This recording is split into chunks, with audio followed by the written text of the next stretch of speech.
ADR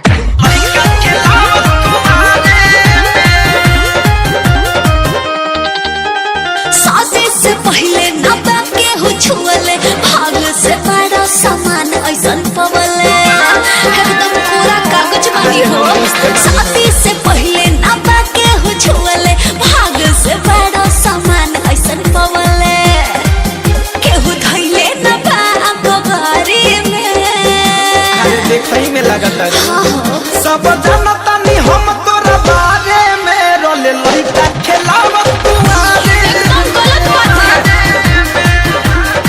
हो सब जानता नी हम तोरा बारे में रोले लइका खेलावत तुम्हारे में। ये क्या बोल रहे हैं? हमको कुछ समझ में नहीं आ रहा है। हर जो सच्चाई को बतावत नहीं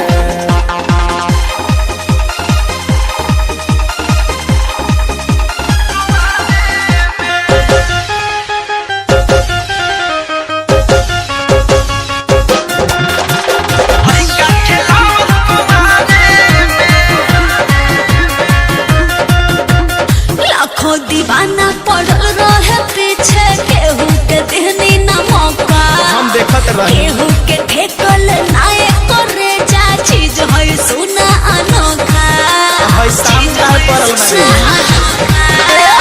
काहे ला मुंह खोलवावे लो हमारो बात जाइयो भी पढ़ी सच जदी बोलते हम सुनाया मैडम मामला जाई बिगाड़ी मजा ले लेने की केहू से आड़ी में। अरे माई प्रिया खोता झूठ बोला बे ना हो सब जानता नी हम तोरा बारे में रोले लइका खेलावत तुम्हारे में हो सब जानता नी हम तोरा बारे में रोले लइका खेलावत तुम्हारे में। सुनिए एक बार इस्तेमाल कीजिए फिर विश्वास कीजिए है ना। अरे तू भाई साबुन अंडा की तरह के इस्तेमाल करी बाद में विश्वास करिया ADR